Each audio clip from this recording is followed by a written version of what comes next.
One more story for you. We're going to read about a world changer who helped change the world with wildflowers. And she made the world a better place by planting. And her name, or her nickname, is Miss Ladybird. And she was actually one of our first ladies. So let's read her story. Miss Ladybird's Wildflowers. How a First Lady Changed America. Deep in the heart of Texas lived a woman who loved flowers. Wildflowers, she said, are the stuff of my heart. She loved the bright California poppies, the wild prairie roses in Iowa, and the thick bluebonnets of Texas, all of which grow along the highways of our great country. There was a time when our roadsides were ugly. They were cluttered with billboards, rusted old cars, and miles of trash. They might still be this way, if not for the woman we know as Ladybird Johnson. She was born December 22nd, 1912, in a large mansion known as the Brick House.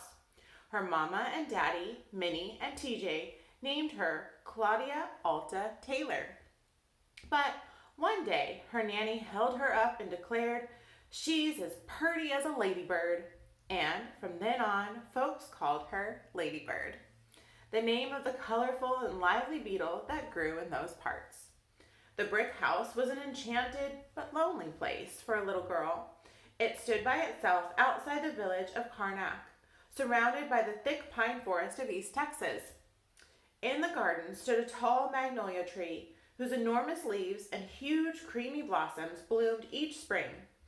Just beyond its grounds, Lake Cotto waited, and its winding bayous and ancient cypress trees.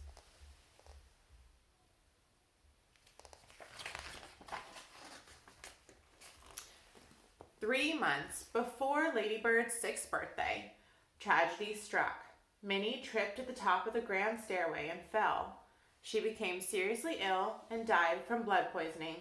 Ladybird was heartbroken. Her mother had been so beautiful, so full of stories. How could she be gone? Winter settled in. The trees shed their leaves. The creatures curled up in their dens, and the flowers stayed closed up tight beneath the hard red clay. The brick house was lonelier than ever, but little Ladybird was the loneliest of all. One day, Ladybird heard a true story about her mama.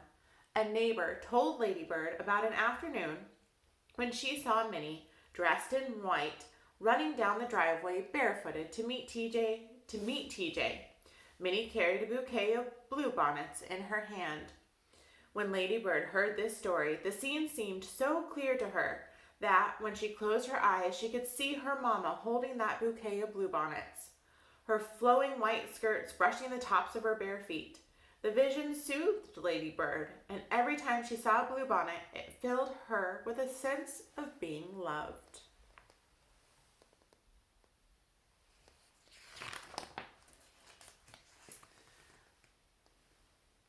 TJ did his best to care for his young daughter, but he was a very busy man.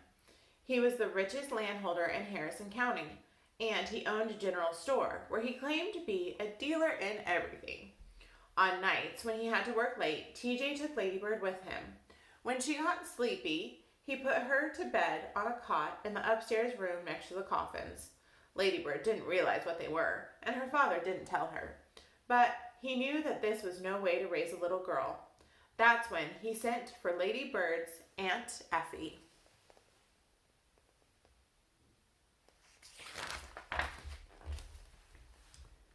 Aunt Effie was full of songs and smiles. She taught Ladybird how to pay attention to the wind in the pine trees and to the ways birds sing. Aunt Effie planted daffodils in the yard at the brick house.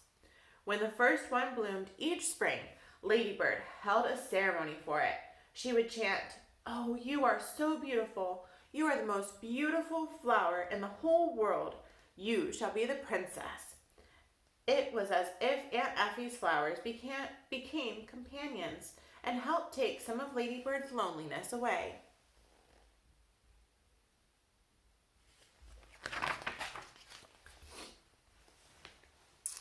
Lady Bird attended a one-room schoolhouse in Karnak. She was a good student, and she grew older. And as she grew older, she often helped her father in his general store. But not all her hours were filled with studies and work. Whenever she could, she spent her afternoons and weekends in her beloved forest. In her diary, she later wrote, "I love to paddle in those dark bayous where time itself seemed ringed around by silent and ancient cypress trees, rich in festoons of Spanish moss. Now and then an alligator would surface like a gnarled log. It was a place of dreams." As much as she loved the forest, though, Lady Bird yearned to explore the world beyond its tall trees, beyond the walls of the brick house.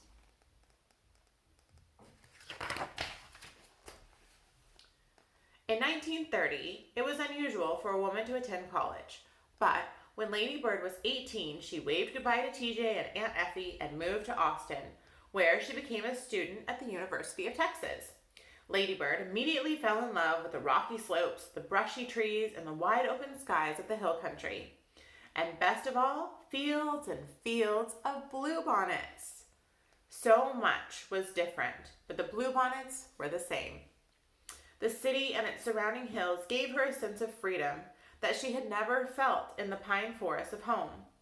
In a letter to a friend, she wrote, all of the doors of the world suddenly were swung open to me."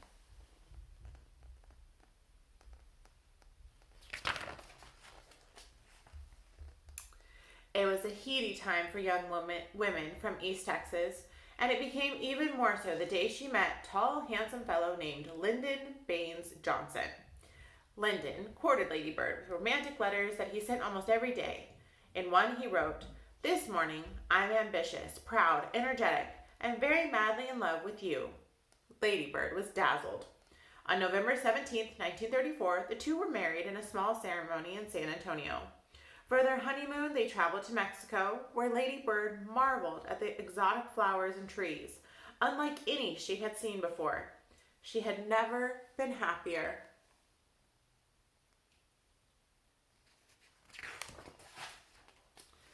It wasn't long before Lyndon entered politics and won a seat in the United States Congress. One of Lady Bird's roles as the wife of a congressman was to entertain people who came to the capital city. Often she found herself serving as a tour guide. It was a job she enjoyed, showing visitors the many museums and monuments that grace Washington, D.C.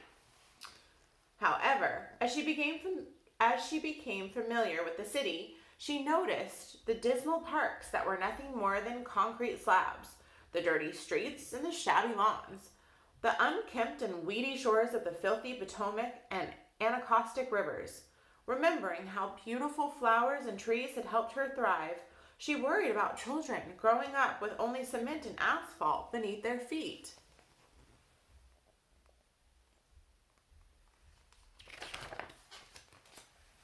To Lady Bird, the act of planting flowers helped people become better caretakers. "It is important for a child to plant a seed," she told a friend, "to water it, nourish it, tend to it, watch it grow. And when he does, and when she does, they themselves will grow into great citizens." After her two daughters, Lindy and Lucy, were born, Lady Bird made sure that her garden in Washington was full of blossoms, which she planted herself, just as her Aunt Effie had done so many years before at the brick house. But in her heart, she wanted flowers for every child, not just her own.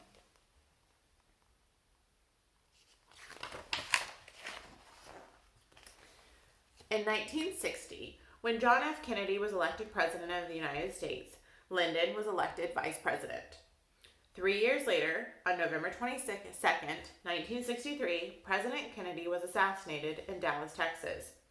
On one of the most tragic days in our country's history, Lyndon became president. All at once, under the worst circumstances imaginable, Lady Bird became the First Lady of the United States of America. The entire country was thrown into mourning. One of the Lady Bird's first responsibilities in her new position was to help her country begin to heal. In her diary, she wrote, "Now the time has come to get the wheels of life rolling again.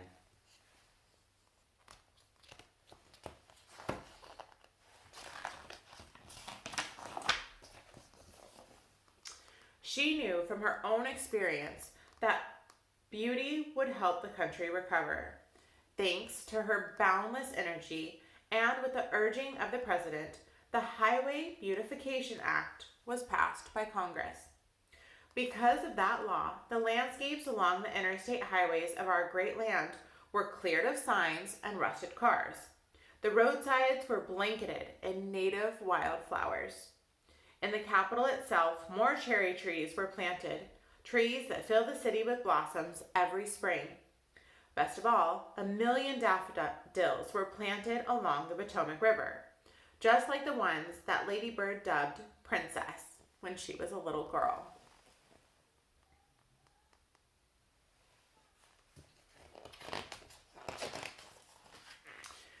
When Lyndon's term in office ended in 1969, Ladybird was happy to return to their home in the Texas Hill Country. The ranch had suffered from years of overgrazing by the longhorn cattle that roamed in its pastures. So, Ladybird gave the old place a fresh start. She planted vast fields of Texas wildflowers, Indian blankets and Indian paintbrush, bluebells, purple horsemint, and especially bluebonnets.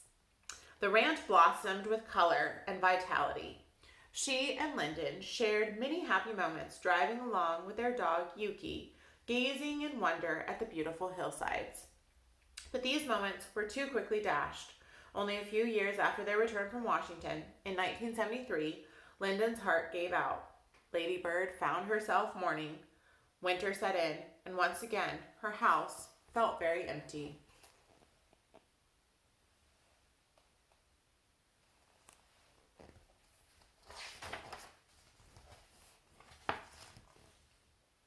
Although she found herself alone, Ladybird drew comfort from her old love, wildflowers. One spring afternoon, she and a friend came upon a field that was blanketed with pink evening primroses. As they stood there, Ladybird heard the unmistakable roar of a tractor. Sure enough, from the top of the hill, a farmer appeared, mowing down the beautiful flowers. Ladybird couldn't stand it. She climbed over the barbed wire fence and ran toward the farmer, waving her hands. At first, he ignored her, but finally she stood right in front of the tractor, and he was forced to stop. Ladybird implored him to stop mowing, but the farmer insisted that he had to plant his hay in order to earn his living. She was about to give up when an idea struck her. "I'll pay you for your wildflower seeds," she said. She offered him enough money to make up for his losses. A deal was reached.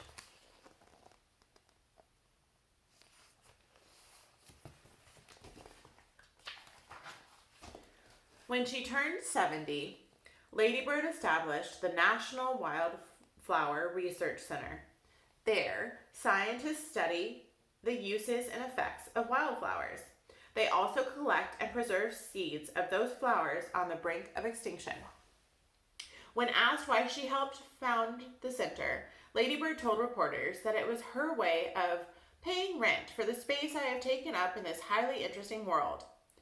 To stand on its lovely grounds is to experience a moment of natural beauty. How pretty that is.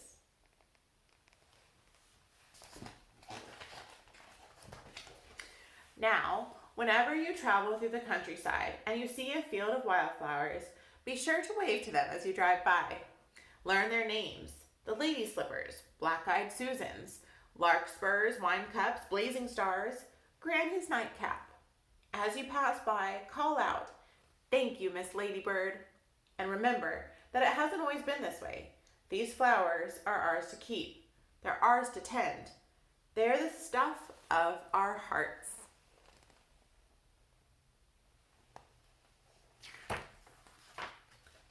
And here are the wildflowers from the book.